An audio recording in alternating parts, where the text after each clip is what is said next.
Hey everybody, this is Jim at SP500chart.com, using time-honored techniques to understand modern markets, featuring daily technical analysis videos of the S&P 500 index. It's a few minutes after 8 o'clock here on the East Coast. This video should be up, posted, and ready for viewing around 9. So that's good news, because that means I won't be too long-winded, as I was a little long-winded with the weekend video. Before we get into it, just need to remind you, as always, that the website and this video are for educational purposes only. Nothing stated at the site or in this video is intended to be used as investment advice. I can draw lines on charts, but you have to draw your own conclusions from your own research and make investment decisions that are suitable for your personal financial situation. And I'm still not a licensed financial professional. I'm just a guy that draws lines on charts, so let's do that. Okay, the action today was basically what you see here in the chart, down very minimally, and then recovering back to essentially close to the same level as last Friday's close. Hence, the markets were, but the S&P basically was unchanged. So what do we take from this? Well, you know, when we were back here going for 6 days sideways, it resulted in another small leg up. Now, it's a small leg. If we continue to go sideways here, then we could be setting up for another little leg up. And additionally, if we take a look at some of these tops over the past 2 days, 2.5 days roughly, you know, we do this from time to time where we'll look at what appears to be a resistance level, and we know that when we get over that level, then the market should bound up to a new higher position than where that resistance was. And so, you know, just kind of on the outside chance that we may be setting up a little inverted head and shoulders continuation pattern here, we'll leave this line on the chart, see if that's how it works. But I want to remind you that we've got some areas of resistance that we're very close to. This is the neckline, by the way, from our head and shoulders top back here. And as you can see, when I zoom out on the 2-hour chart, this line jumps just a little bit.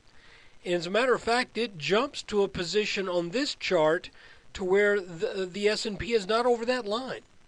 So I don't want to be too adamant about where that line appears on a 15-minute chart where it looks like we're just barely over it. It could be that right now, what we're butting up against right here could very well be a more correct drawing of this neckline. Additionally, we've got a level here at roughly around 1422, and that correlates back to the high for the year, back in very early April, when we made the highest peak at the top of the head of our head and shoulders top. That was also the highest peak in this smaller triple top in that same pattern. So the head itself was a top. And so we're coming up right into some areas here where a person could rightly expect resistance. Additionally, we've got our little gray line right here that I talked about in the weekend update. And that line is kind of our, if you've been following me for a while, that line is kind of our fishbone spine. I know that sounds, if you've never heard me say that before, you're going, what the heck is that? Well, what happens is, it's kind of a fairly well-known technical phenomenon where inside of trend lines, you tend to get a midway point right at that 50% level between your bottom line and your top line. You tend to get an area about halfway in between those two lines. If you bisect them, a lot of times that line will have a lot of technical significance.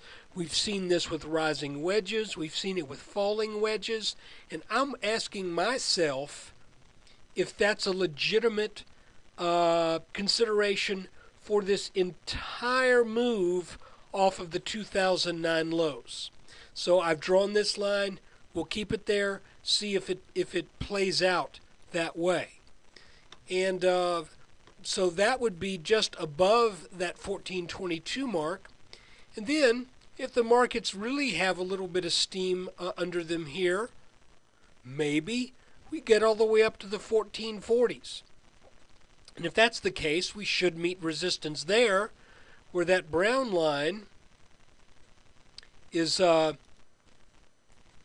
drawn over the top of this head and shoulders pattern from last spring, as well as the head and shoulders pattern from 2011. So here we got a big topping pattern here, starting the line there. We come back, then we make a slightly smaller topping pattern here. And those of you who know my little, quote, fishbone theory will see that big pattern, big volatile bottom, smaller pattern, smaller volatile bottom. You see what I'm saying? So this may be working up where we are in this chart right here. If the fishbone works, is probably right about here. If we're repeating the same stuff that took place from here to here, we were probably right in about this area as I speak right now. So I could see this coming on up, tagging that brown line. Then maybe we watch for a sign of some other topping pattern as we had back in 2011 and 2012. So guys, that's for what happened today, I don't know how much we can take out of this.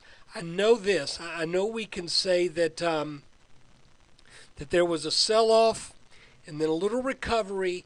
Let's see if maybe there's another little dip, and this ends up being a small inverted head and shoulders pattern. And if it is, it would likely be leading us up to test the 1422 and even this gray line up here that would probably be in the 1424, 1425 range.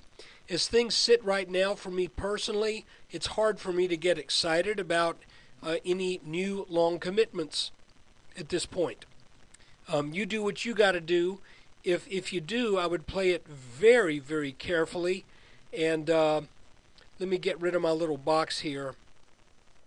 And I'm going to draw another line that we had drawn for a while. There it is. It just disappeared in that magnification. This line right here. I'm going to make this red now, because I would probably be looking at this line as a sell signal, because it has held up well. We were waiting, frankly, all last week for this line to break. I was. You might not have been. I was. It didn't break. So I'm still thinking, because we've got 1, 2, 3, 4 good touches on this line, that I'm thinking if this goes with roughly 2+ weeks of trading all above this line, if that line goes, we should see some downward momentum start to take hold of the market, at least for the short term. So guys, that is the video for today.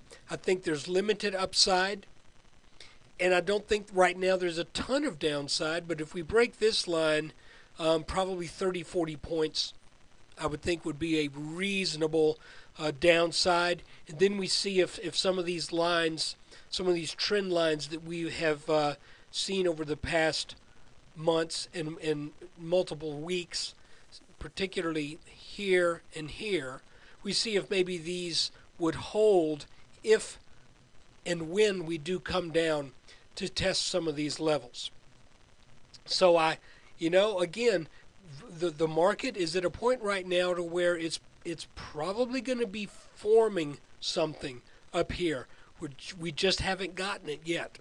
So we have to look at some smaller trend lines and some things to try to get a little idea on stuff. And as I said, right now it's a little sketchy.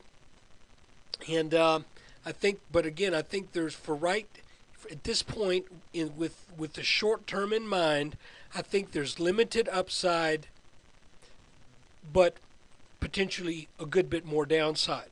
So like I said, I'm not excited about taking on any new long commitments where the markets sit right now. I'll wait for a couple days strong downside and see where we might be firming up for support.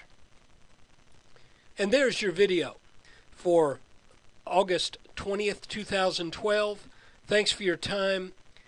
I appreciate it.